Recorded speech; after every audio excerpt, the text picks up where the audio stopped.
Welcome to Clause Series, where we break down contract clauses that every music artist should carefully review before signing a record label agreement.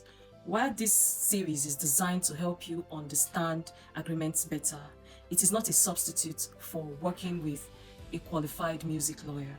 Before you sign any contract, please always seek professional legal advice to ensure your rights, interests, and long-term career goals are protected. Having said that, let's jump right into it. And the first on the list of the clauses you should carefully review is Perpetuity clause. This clause gives master rights ownership to the record label forever, for life, for eternity. The questions I believe music artists are not asking is the scope of this clause.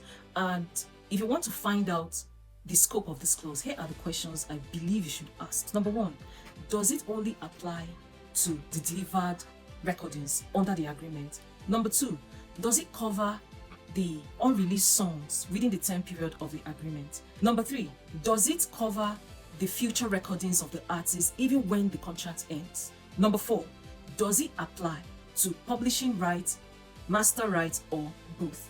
Asking this question is going to help you understand the scope of the Perpetuity clause. People will always tell you that if you see Perpetuity clause, you should say no to that agreement. I'm this kind of person that believes in negotiation. Anything in the music business can actually be negotiated. When you have that mindset, you go there with your negotiation options. It is said that a closed mouth is a closed destiny. So I believe you should open your mouth and negotiate. If everything is fine in the agreement, but what you saw is Perpetuity clause and you feel like this is a big red flag for me, I'm not going for this, I have just two negotiation options for you. Number one, reversion clause. Now, reversion clause means the ownership, rights, and royalties of your recordings, your masters, is returned to you after a period of time. So, for example, you can negotiate that this right, royalties, and ownership returns to you after 25 or 30 years. It depends on your age. If you're in your teen, if you're in your early 20s, I don't think 25 years is a big deal or 30 years is a big deal, depending on what you decide or you find comfortable. I'm telling you what other people will not tell you.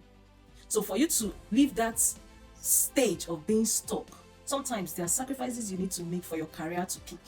Number two, reduction of deliverables. I've mentioned before now in one of my videos that one of the things to negotiate in your contract is your contract duration and deliverables. Now, your deliverables is knowing how many recordings or EP you need to drop within a certain period of time of that agreement. Let's say your agreement or your contract duration is for the period of 3 years or 5 years.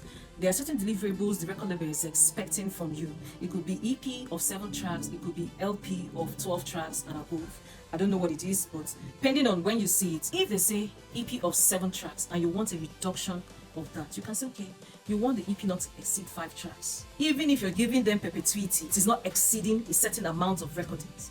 So if they say 7, you could bring it down to 4 or 5 and say, no, I'm doing only just 5. It could also be a negotiation of how many recordings plus the unreleased, because sometimes you may have unreleased songs, okay, within that time period. If you're having unreleased songs, what happens to those unreleased songs? Is the record label going to release it after you have left the record label, or you're still going to have the rights and ownership to those songs that were unreleased? These are the things you really need to negotiate. So let me know what you think in the comments.